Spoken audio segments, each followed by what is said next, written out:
నమస్కారం, రచ్చ మీడియాకి స్వాగతం. హెడ్లైన్ చూద్దాం.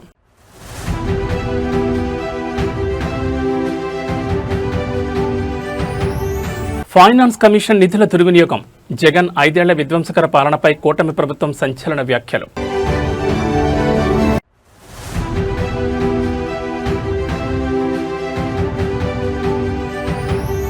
ప్రపంచాన్ని జయించండి, ఏపీలోని యువ క్రీడాకారులకు కొండంత భరోసానిచ్చిన ప్రభుత్వం.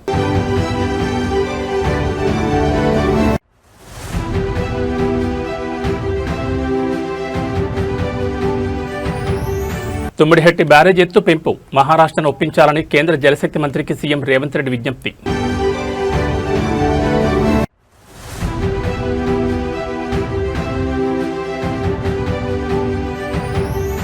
ఆచార్య జయశంకర్ సార్ జయంతి, తెలంగాణ భవన్లో విగ్రహానికి పూలమాలలు వేసి నివాళులర్పించిన కేటీఆర్. ఇక డీటెయిల్స్ చూస్తే ఆంధ్రప్రదేశ్ రాష్ట్ర ఆర్థిక పరిస్థితి మరియు గత వైఎస్ఆర్సీపీ ప్రభుత్వ 5 ఏళ్ల పరిపాలనపై తీవ్రస్థాయిలో ధ్వజమెత్తారు. రెవెన్యూ లోటును భర్తీ చేసేందుకు ఫైనాన్స్ కమిషన్ కేటాయించిన నిధులను సైతం గత ప్రభుత్వం దుర్వినియోగం చేసిందని, రాష్ట్రాన్ని తీవ్ర ఆర్థిక సంక్షోభంలోకి నెట్టేసిందని నిప్పులు చెరిగారు. 2026 సంవత్సరం వరకు వినియోగించాల్సిన నిధులను 2024 లోక్సభ ఎన్నికల ముందే ఊట్ చేసి ఖజానాను ఖాళీ చేశారని ఆరోపించారు. ఫైనాన్స్ కమిషన్ అందించిన గ్రాంట్లు, నిధులను ఏమాత్రం ప్రణాళిక లేకుండా వాడుకుని రాష్ట్ర భవిష్యత్తును అంధకారంలోకి నెట్టారని మండిపడ్డారు. దొరికిన నిధులన్నింటినీ తుడిచిపెట్టేశారంటూ తీవ్రస్థాయిలో ధ్వజమెత్తారు. పల్లెల్లో అడవి పందులు పంటలను తొక్కి నాశనం చేసిన చందంగాని జగన్ 5 ఏళ్ల విధ్వంసకర పాలన సాగిందని తీవ్ర వ్యాఖ్యలు చేశారు. పంటను తిన్నా పర్వాలేదు, కానీ చేనంతటిని తొక్కి నాశనం చేసినట్లుగానే ఏపీలోని అన్ని వ్యవస్థలను, ఆర్థిక వనరులను తీవ్రంగా దెబ్బతీశారని విమర్శించారు. రాష్ట్రాన్ని తిరిగి అభివృద్ధి పదంలోకి తీసుకురావడం అగ్నిపరీక్షగా మారిందని స్పష్టం చేశారు.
ఆంధ్రప్రదేశ్లోని యువ క్రీడాకారులకు కూటమి ప్రభుత్వం కొండంత భరోసానిచ్చింది. రాష్ట్రంలోని ప్రతిభావంతులైన అథ్లెట్లు, ఆటగాళ్లకు అండగా నిలిచేందుకు ప్రభుత్వం చిత్తశుద్ధితో పనిచేస్తోందని స్పష్టం చేసింది.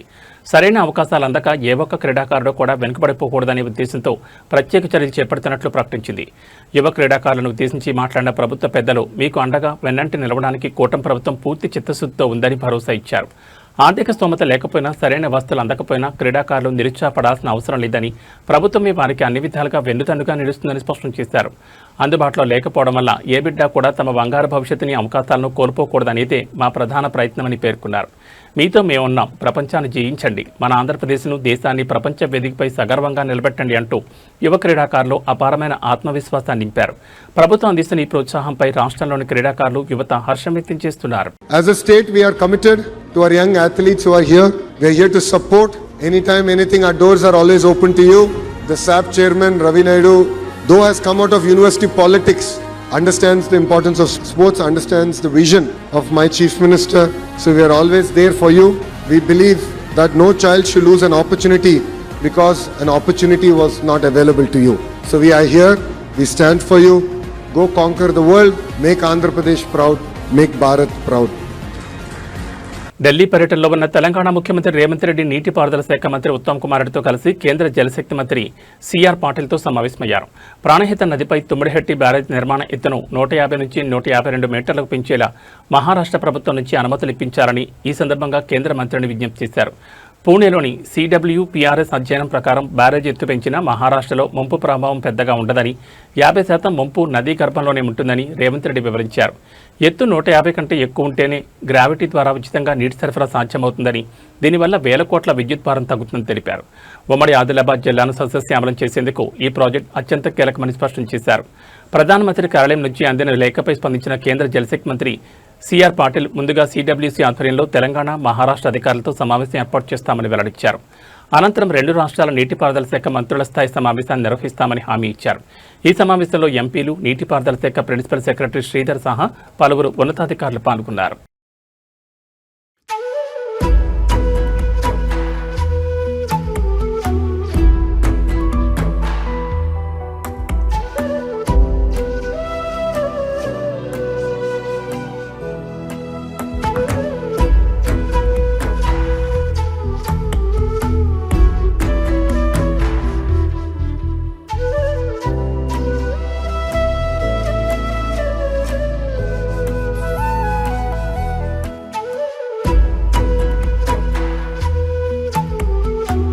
తెలంగాణ సిద్ధాంతకర్త ఆచార్య ప్రొఫెసర్ జయశంకర్ సార్ జయంతి వేడుకలను బీఆర్ఎస్ పార్టీ ఘనంగా నిర్వహించింది.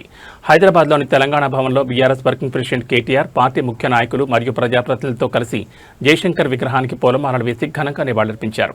ఈ సందర్భంగా తెలంగాణ భవన్లో ప్రొఫెసర్ జయశంకర్ సార్ చేసిన సేవలను, ఆయన అందించిన భావజాలాన్ని బీఆర్ఎస్ శ్రేణులు స్మరించుకున్నాయి. కేటీఆర్ మాట్లాడుతూ ప్రత్యేక తెలంగాణ రాష్ట్ర సాధన ఉద్యమంలో జయశంకర్ సార్ పోషించిన పాత్ర అజరామమైందని కొనియాడారు. తెలంగాణ ప్రజలకు స్వరాష్ట్ర కాలం నెరవేరేలా ప్రతి ఒక్కరిలో ఉద్యమ స్ఫూర్తిని రగిలించిన మహనీయుడిని గుర్తు చేశారు. జయశంకర్ సార్ ఆశయాలకు అనుగుణంగా తెలంగాణ రాష్ట్రాన్ని ముందుకు తీసుకెళ్లడమే ఆయనకిచ్చే నిజమైన నివాళి అని బీఆర్ఎస్ నాయకులు పేర్కొన్నారు. రాష్ట్ర వ్యాప్తంగా బీఆర్ఎస్ శ్రేణులు జయశంకర్ సార్ జయంతిని పురస్కరించుకుని ఆయన చిత్రపటాలు, విగ్రహాలకు పూలమాలలు వేసి నివాళులర్పించాయి. ఈ కార్యక్రమంలో బీఆర్ఎస్ పార్టీ ప్రజాప్రతినిధులు, మాజీ మంత్రులు, సీనియర్ నాయకులు మరియు కార్యకర్తలు పెద్ద ఎత్తున పాల్గొన్నారు.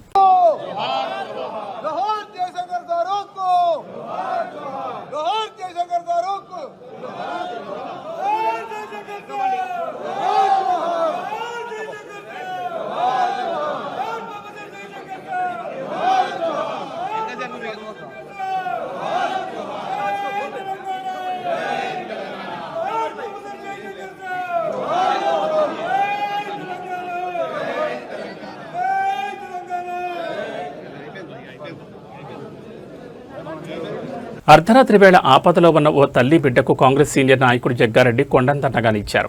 4 నెలల చంటిపాపకు తీవ్రమైన ఫిట్స్ వచ్చి చలనం లేకపోవడంతో ఆందోళనతో ఆసుపత్రికి వచ్చిన తల్లికి తక్షణమే వైద్యం అందేలా చూసి తన మానవత్వాన్ని చాటుకున్నారు. సంగారెడ్డి చెందిన ప్రవళిక అనే మహిళ తన 4 నెలల పాపకు ఫిట్స్ వచ్చి స్పృహ తప్పడంతో రాత్రి 1 గంట సమయంలో ఆటోలో ఆసుపత్రికి వచ్చింది. అదే సమయంలో ఆసుపత్రిని ఆకస్మిక తనిఖీ చేసేందుకు వచ్చిన జగ్గారెడ్డి ఆసుపత్రి ప్రాంగణంలోని మహిళల వార్డు వద్ద పాపను ఎత్తుకుని కన్నీళ్లతో నిల్చుని ఉన్న ప్రవళికను చూసి వెంటనే పలకరించారు. పాపలో చలనం లేదని, రాత్రివేళ ఒంటరిగానే వచ్చానని ఆమె ఆవేదన వ్యక్తం చేసింది. పరిస్థితి తీవ్రతను గ్రహించిన జగ్గారెడ్డి క్షణం కూడా ఆలస్యం చేయకుండా తల్లి బిడ్డను తన సొంత కారులోనే ఎక్కించుకుని వెంటనే MCH కేంద్రానికి తీసుకెళ్లారు. అక్కడి వైద్యులతో స్వయంగా మాట్లాడి పాపకు తక్షణమే అత్యవసర చికిత్స ప్రారంభమయ్యేలా చర్యలు తీసుకున్నారు. జగ్గారెడ్డి సమయస్ఫూర్తితో స్పందించడంతో పాపకు సకాలంలో వైద్యం అందింది. అర్ధరాత్రి వేళ ప్రజాప్రతినిధిగా జగ్గారెడ్డి స్పందించిన తీరుపై, చూపిన మానవత్వంపై స్థానికులు మరియు నెటిజన్లు ప్రశంసలు జల్లు కురిపిస్తున్నారు.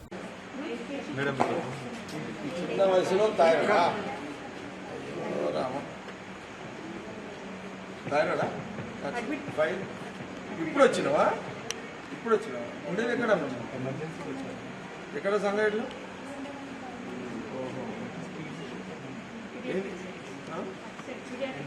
ఇక్కడ కాదా మరి ఇక్కడ వచ్చింది అక్కడ అట్లా వీడికి ఎంత వచ్చినావు?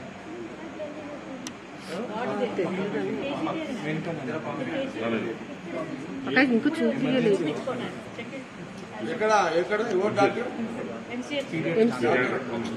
డాక్టర్ ఇక్కడ ఏడమ్మా నా మీ ఆడపిల్ల? ఓహో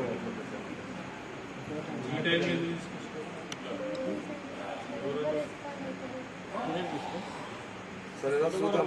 ఆడికి వస్తా పన్నాడు, నేను కూడా వస్తా పన్నాడు.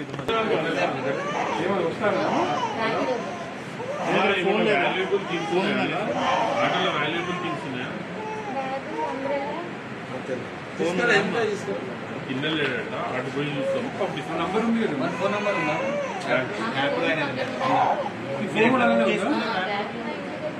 వాళ్ళ అత్తమ్మ. సరే ఓకే, మీ హస్బెండ్ వస్తున్నాడు, ఉందా? నేను ఆ ఫోన్ నంబర్ చేస్తాను. ఫోన్ ఆటోలో ఉందా? నంబర్ చూడలేడు ఆటోడు. 97792 డబల్ అర్చన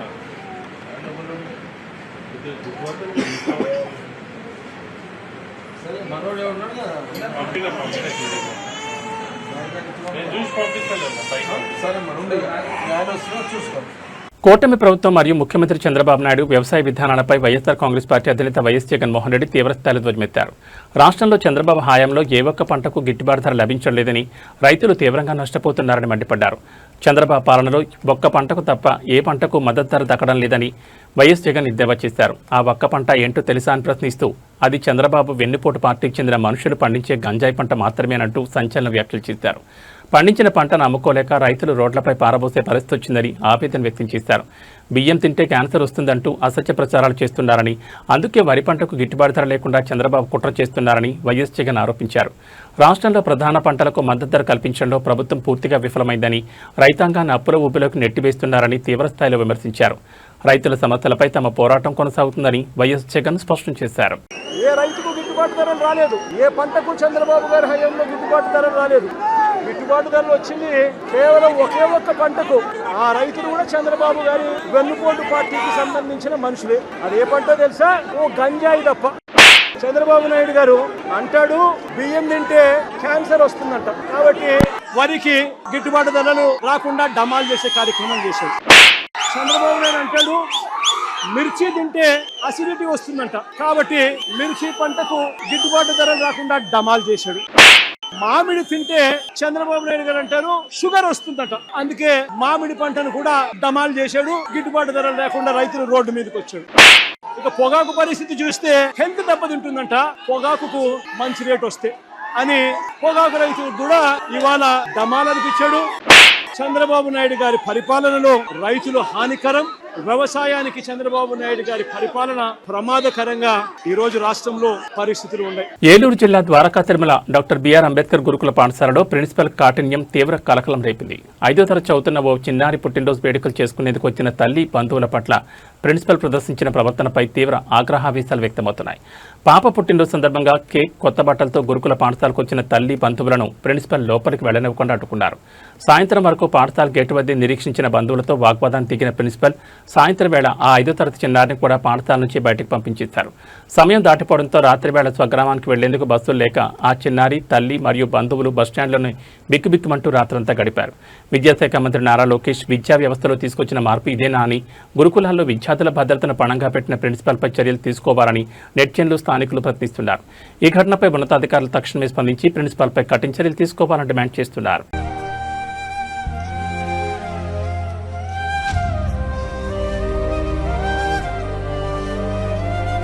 సమాజంలో మానవ సంబంధాలు ఎంతలా దిగజారిపోతున్నాయో తెలిపి ఒక హృదయ విదారకర సంఘటన ప్రస్తుతం సోషల్ మీడియాలో తీవ్రంగా వైరల్ అవుతోంది.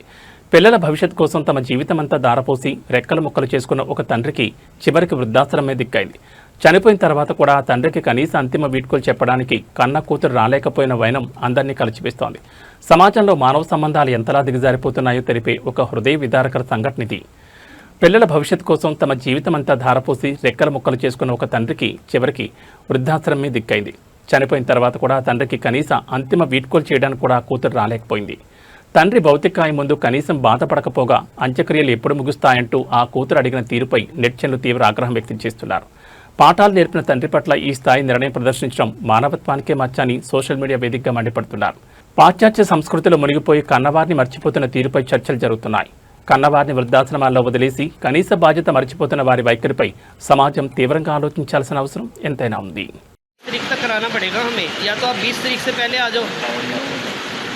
अच्छा 20 तारीख से पहले तो देखते हैं, अभी मैं आपको बताती हूँ ना। हाँ जी हाँ जी, अच्छे से हो गया ना सारा काम? हाँ बिल्कुल अच्छे से हो गया। ठीक है, तो मैं ऐसे ऑर्डर कीजिए ना, आप मुझे वीडियो भी भेज दीजिए। ठीक है भेज दूँगा मैं। ये आपके आने पे होगा सारा काम। हाँ बाकी तो आप आ लोगे जब होगा ना, ये संस्कार हुआ है। अभी तो संस्कार हुआ है। अभी और कितना टाइम लगेगा? तो हम लोग भी क्या खाएंगे और नाइट चूल्हा जलाएंगे? नहीं अभी तो ये है ना कि किताब और नहीं दे दी। लगे रहो कितना नहीं चल रही है, नहीं चल रही है।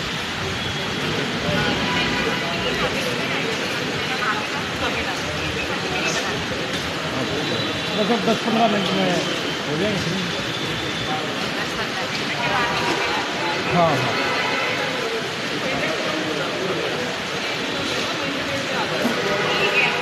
రాజస్థాన్లోని చూరు డీబీ ప్రభుత్వ ఆసుపత్రిలో ఒక భయంకరమైన ఘటన వెలుగు చూసింది. ఆసుపత్రికి వచ్చిన ఓ మహిళపై ఉన్నట్టుండి పైకప్పు ప్లాస్టర్ కూలిపడింది. ఈ దృశ్యాలన్నీ సీసీటీవీ కెమెరాలో రికార్డ్ అయి నెట్టింట తీవ్ర కలకలం రేపుతున్నాయి. అయితే ఈ వీడియో చూసిన తర్వాత ప్రభుత్వ భవనాల నిర్వహణపై ప్రజల నుంచి సంచలన ప్రశ్నలు వ్యక్తమవుతున్నాయి. అసెంబ్లీలో ఎమ్మెల్యేలపై, మంత్రి కార్యాలయాల్లో అధికారులపై లేదా వీఐపీలు కూర్చునే ప్రభుత్వ భవనాల్లో ఎప్పుడైనా పైకప్పు కూలిన ఘటనలు చూశామా అంటే లేదు అనే సమాధానం వస్తోంది. కానీ సామాన్య ప్రజలు వెళ్లే ప్రభుత్వ ఆసుపత్రులు, బడుల్లో మాత్రం తరచూ సీలింగ్ ఓడిపడడం, గోడలు కూలడం నిత్యకృత్యంగా మారింది. చూరు ఆసుపత్రిలో గత నెలలోనే నిరసనలు తెలిపినా అధికారుల తీరు మార్చుకోలేదు. గతంలోనే కాంట్రాక్టర్కు నోటీసులు ఇచ్చామని, బిల్లుల్లో కోత పెడతామని అధికారులు చెప్పినప్పటికీ ఈరోజు మళ్లీ అదే ఆసుపత్రిలో సీలింగ్ కూలిపోయింది. అధికారంలో ఉన్న నాయకులు భద్రమైన భవనాల్లో కూర్చుంటారు, కానీ ఆ భవనాలకు కూడా పన్నులు కట్టేది ఈ సామాన్య ప్రజలే. మరి ఆసుపత్రికి వచ్చిన పేద ప్రజలు తమ ఆరోగ్యం కన్నా నెత్తిపై సీలింగ్ పడుతుందేమోనన్న భయంతో ఎందుకు బతకాలి? ప్రభుత్వ భవనాల నిర్మాణాల్లో నాణ్యతా ప్రమాణాలు లోపంపై అధికారుల నిర్లక్ష్యంపై కఠిన చర్యలు తీసుకోవాలని జనం డిమాండ్ చేస్తున్నారు.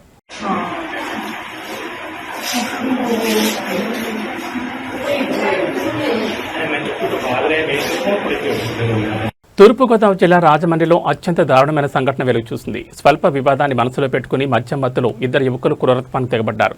జీఎస్ఎల్ మెడికల్ కాలేజీలో చదువుతున్న విద్యార్థినిపై అతివేగంగా కారు నడిపి తలపై నుంచి తోలుకెళ్లడంతో సదరు మెడికో తీవ్రంగా గాయపడి మృత్యుతో పోరాడుతోంది. ఈ నెల 3వ తేదీన రాజమండ్రి ఏబీ అప్పారావు రోడ్లోని ప్రసాదిత్యామాలకు జీఎస్ఎల్ మెడికల్ కాలేజ్ విద్యార్థిని ప్రియాంక సినిమా చూసేందుకు వెళ్ళింది. మాల్ పార్కింగ్ ప్రాంతంలో వాహనం నిలిపే క్రమంలో నామవరం ప్రాంతానికి చెందిన ఇద్దరు యువకులతో ఆమెకు స్వల్ప వాగ్వాదం జరిగింది. దీంతో ఆగ్రహానికి గురైన యువకులు ఆమె స్కూటీపై తిరిగి వెళ్తుండగా అతివేగంగా కారుతో వెనక నుంచి ఢీకొట్టారు. కింద పడిపోయిన ప్రియాంక తలపై నుంచి కారును పోనిచ్చి రాక్షసంగా ప్రవర్తించారు. స్థానికులు వెంటనే స్పందించి ఆమెను ఆసుపత్రికి తరలించగా మెరుగైన చికిత్స కోసం హైదరాబాద్ తరలించారు. ప్రస్తుతం ప్రియాంక బ్రెయిన్ డెడ్ అయినట్లు వైద్యులు నిర్ధారించారు. మద్యం మత్తులోనే నిందితులు ఈ ఘాతకానికి పాల్పడినట్లు గుర్తించిన ప్రకాష్ నగర్ పోలీసులు కేసు నమోదు చేసి ఆ ఇద్దరు యువకులను అదుపులోకి తీసుకున్నారు. మద్యం మత్తులో ఉన్మాదుల్లా ప్రవర్తించిన ఆ నిందితులను కఠినంగా శిక్షించాలని బాధితురాలి కుటుంబ సభ్యులు, తోటి విద్యార్థులు డిమాండ్ చేస్తున్నారు.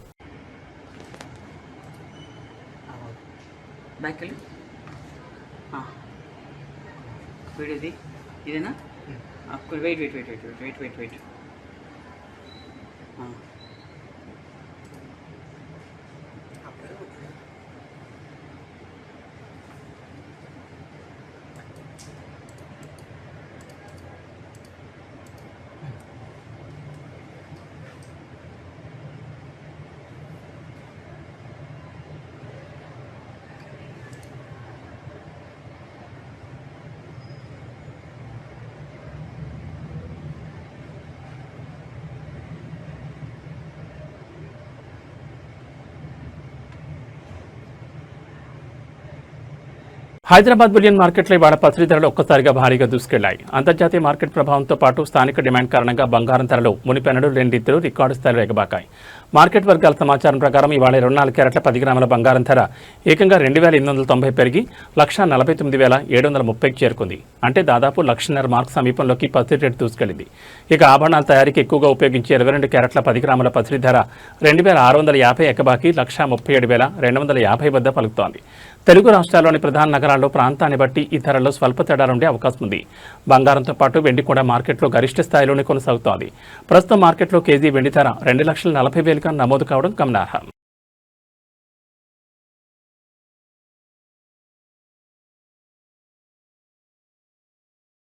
ఆంధ్రప్రదేశ్ రాష్ట్రంలో వాతావరణం ఒక్కసారిగా మారిపోయింది. ఉపరితల ఆవర్తన ప్రభావంతో రాష్ట్ర వ్యాప్తంగా పలు జిల్లాల్లో కుండపోత వర్షాలు కురుస్తున్నాయి.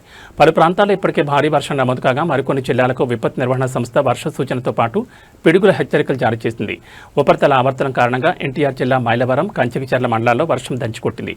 బాపట్ల జిల్లా చెరుకుపల్లి, పశ్చిమ గోదావరి జిల్లా పెనుమంట్ర పరిసర ప్రాంతాల్లో కూడా భారీ వర్షం కురవడంతో రోడ్లన్నీ జలమయమయ్యాయి. వాగులు, వంకలు ఉప్పొంగి ప్రవహిస్తుండటంతో వాహనదారులు, స్థానిక ప్రజలు రాకపోకలకు తీవ్ర అవస్థలు పడుతున్నారు. ఇవాళ శ్రీకాకుళం, పోలవరం, డాక్టర్ బిఆర్ అంబేద్కర్ కోనసీమ, తూర్పుగోదావరి, పశ్చిమ గోదావరి, పొట్టి శ్రీరాములు, నెల్లూరు, తిరుపతి జిల్లాల్లో పిడుగులతో కూడిన తేలికపాటి నుంచి ఓ మోస్తరు వర్షాలు కురిసే అవకాశం ఉందని ఏపీఎస్డీఎంఏ వెల్లడించింది. ఉరుములు, మెరుపులతో పాటు పిడుగులు పడే ప్రమాదం ఉన్నందున వర్షం పడే సమయంలో పొలాల్లో ఉండే రైతులు, కూలీలు చెట్ల కింద ఉండకుండా సురక్షిత ప్రాంతాలకు వెళ్లాలని అధికారులు సూచిస్తున్నారు. మరో 2 రోజుల పాటు వర్షాలు కొనసాగే అవకాశం ఉన్నందున ప్రజలందరూ అప్రమత్తంగా ఉండాలని వాతావరణ శాఖ స్పష్టం చేస్తోంది.